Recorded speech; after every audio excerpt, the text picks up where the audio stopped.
Final Fantasy VII and VII Remake have my favorite opening hour out of all video games, and I used to attribute this to the fact that the game throws you right into the action, but I recently played Trails of Cold Steel 1, and that game attempts to do the same thing but with much less success.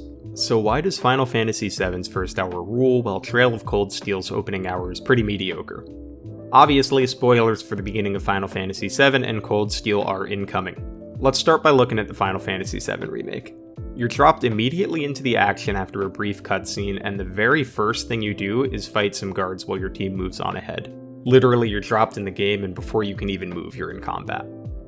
You don't fully understand what exactly it is that you guys are doing yet, but short sections of dialogue quickly reveal that the other four characters are members of an eco-terrorist group called Avalanche that have hired you to help them blow up a reactor.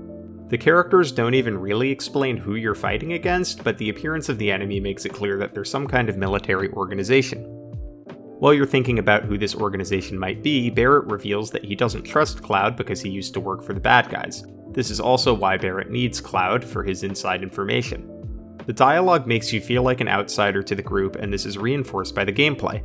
For the first 15 minutes or so, you aren't fighting alongside Avalanche, you're fighting for them all on your own while they move on ahead.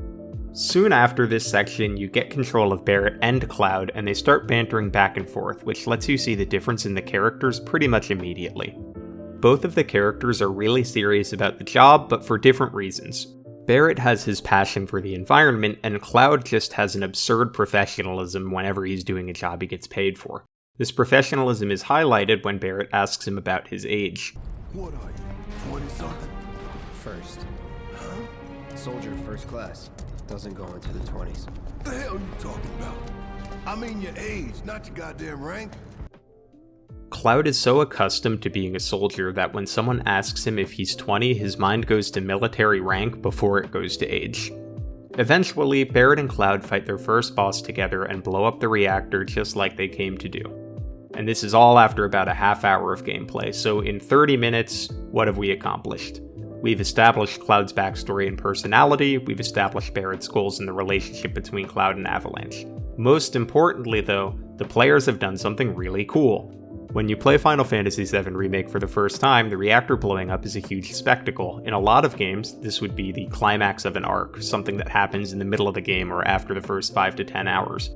But in Final Fantasy VII, it's the opening. Plus, since so much of the process in getting that reactor to blow up has been gameplay, you really feel like you did it. The player is left feeling like they accomplished something major and wondering what the fallout will be from blowing up a reactor near a residential area. You're also left with questions about Cloud's relationship with Avalanche. Is he going to keep working for them? If he does, is it because they keep paying him, or will Cloud eventually become a believer in their cause and a friend to Barrett? The other key to the opening to Final Fantasy VII is that it's great at teaching players the game. You start off by beating up weak soldiers alone, and this teaches you to guard, dodge, and attack. Just when that's starting to get pretty simple and you have your hand on the basics, Barrett joins the party and you learn to switch between party members. Then a mini-boss shows up and forces you to learn to use magic and stagger enemies, and then finally, the boss at the end of the reactor makes you put together everything that you've learned up to this point to beat him and blow up the reactor. So by the end of Final Fantasy VII's opening, you know how to play the game, you've accomplished something awesome, and you're engaged in the story and understand the main character. Lots of other RPGs have also tried starting in media res, but it's rarely as effective as in Final Fantasy VII and its remake. A game I really like that suffered from a bad implementation of this type of introduction is Trails of Cold Steel 1. Let's take a look at Trails of Cold Steel's opening and see why it doesn't work as well from the perspective of a new player. I know that Cold Steel isn't the first game in the Trails series, but it is the first in the Cold Steel series and intended as a viable entry point to the series, which it is on the whole, but the introduction's a little more iffy. Trails of Cold Steel opens with tanks firing on each other and two soldiers discussing that enemy tanks are kind of wrecking them and that they need support from Lieutenant General Craig. This guy is the first character mentioned by name, so you might expect them to be kind of important or someone that you interact with a lot, but really they're just a fairly minor side character that you won't even hear about for quite a while, so it's a little weird that they're the first character mentioned in the game. After this, we cut to the game's main characters running into a building with their instructor. None of the characters are named at this time, and most will have no dialogue for the duration of this opening. The instructor explains that someone is trying to take control of the railway guns and fire them at a trade conference in Crossbell State. The players don't really know what these things mean yet, but it's simple enough to understand that some bad guys are planning to shoot big guns and we need to stop them. There's 2 guns, so the instructor splits the group into 2 parties and you follow the one that goes with her. You do a few fights and the railway guns go off and the intro ends. Then we flash back to the start of the school year and the game proper starts. So what have we learned in Trails of Cold Steel's introduction? We know that at some point in the game there's going to be a military conflict and that someone is going to try to shoot some big guns at Crossbell State. We also know that we'll be playing as students of some sort of military academy, but that's kind of it. Very little has been established in these 15 minutes of gameplay, and all of it is going to be re-established in the next 2 to 3 hours of the game anyway. So you could completely get rid of the opening in this game and you really wouldn't lose a whole lot.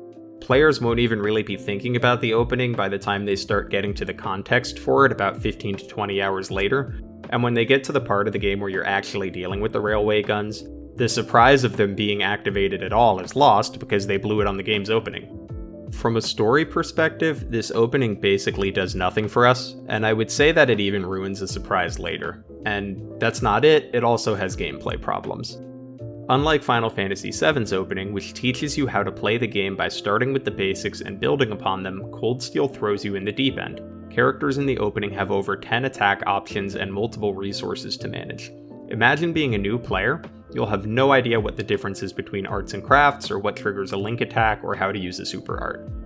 The opening is still easy, so it's not like you're going to die, but you're probably not going to feel too engaged either because you're not going to understand what all your options do.